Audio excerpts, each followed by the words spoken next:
Hello and welcome to another ES Hardware PC build, probably my most challenging one yet, but not for the reasons you might think. See, whenever I'm putting a PC together, I am very careful to make sure I match the components.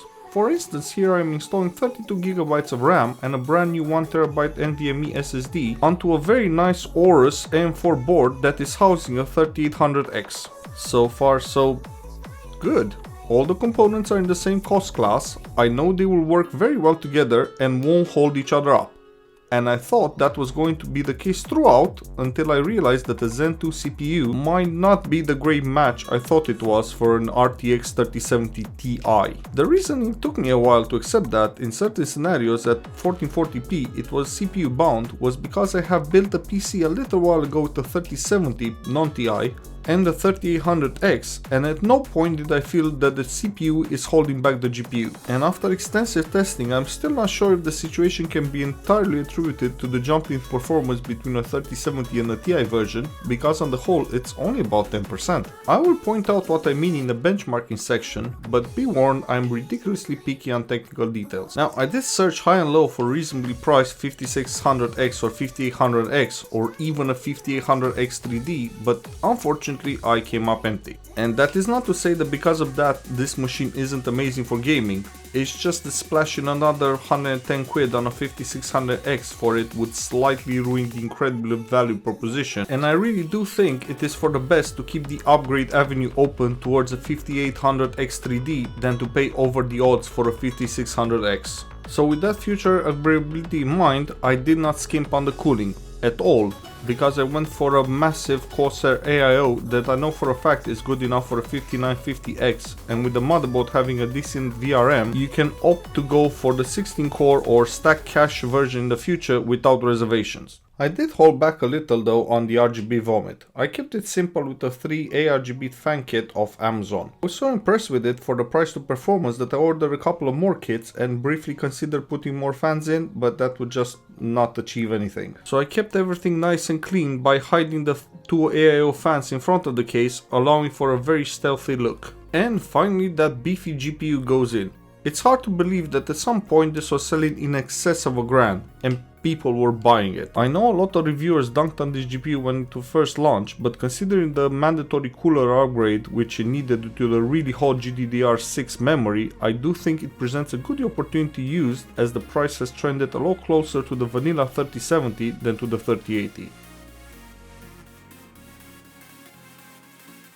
Before we get into it, I'd just like to keep in mind that I have ran the benchmarks in this video of both a WQHD as well as 3840x1440p, which is somewhere in between WQHD and Ultra HD. And I used Nvidia Shadowplay because I could not be bothered to set up external capture, knowing full well that the result won't be affected this time around. Now, coming back to heaven, suffice to say that here the CPU basically plays no meaningful role and the GPU is giving it all. Additionally, all the benchmarks were ran on the hottest day of the year, and I did not set up the AC for 2 days, so the temperatures are about as worst case as you will get in the UK.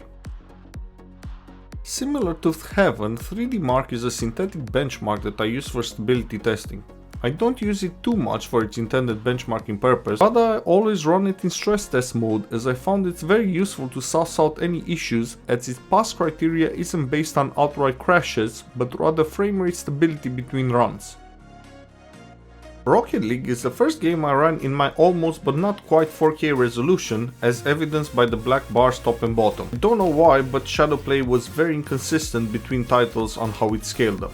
Anyway, this is done in an effort to shift the bottleneck back to the GPU where it belongs, and as you can see it's mostly successful but not quite there. Consider anything under 95% GPU usage to signal that performance is being left on the table, and here that is exactly what is happening. In the end though, thankfully it's all academic, because at over 270 FPS on average it doesn't really matter.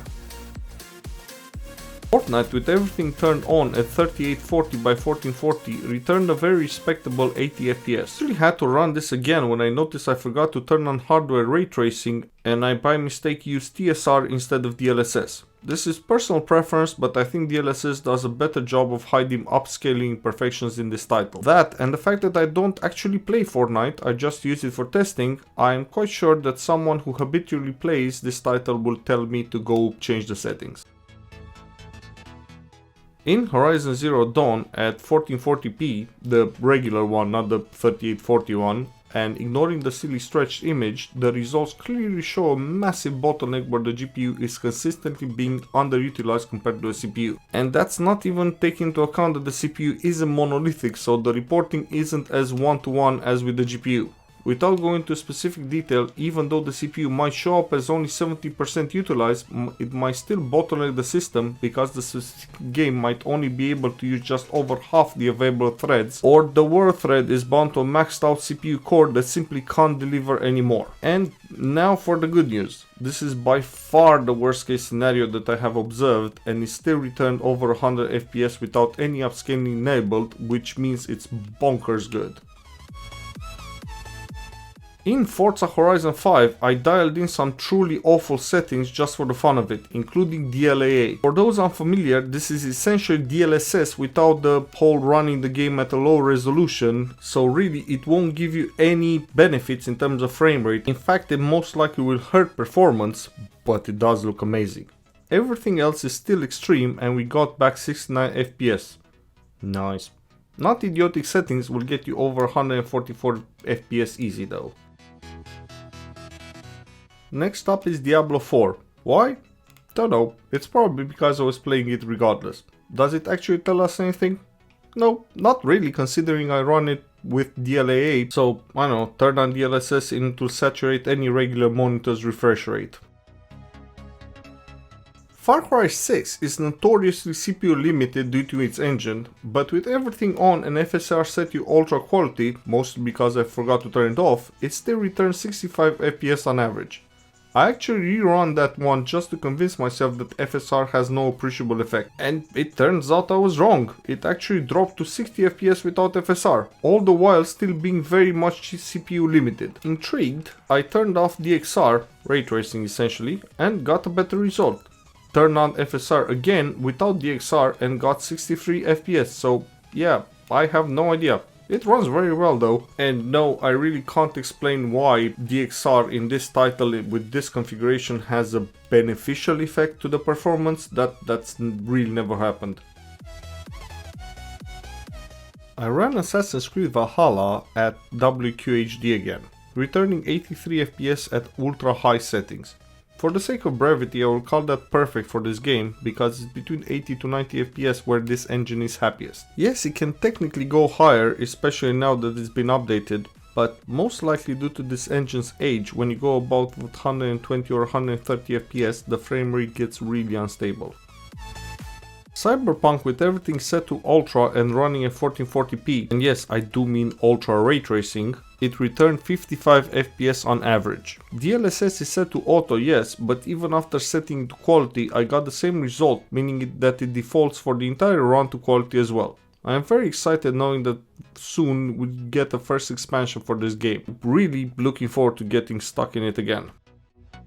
And finally, Control. Every time I fire this game up specifically to test the RT capabilities of card, I am still amazed of how good it looks even a full 4 years after release. The performance thankfully has changed dramatically since then, with the 3070 Ti posting over 80 FPS at ultra in most demanding scenes. I do have a suspicion though that paired with the 5600 X3D or 5800X or X3D, this GPU will break the 100 FPS on average barrier. But that is another discussion for another day. And that's it for this video. I hope you enjoyed it and see you in the next one.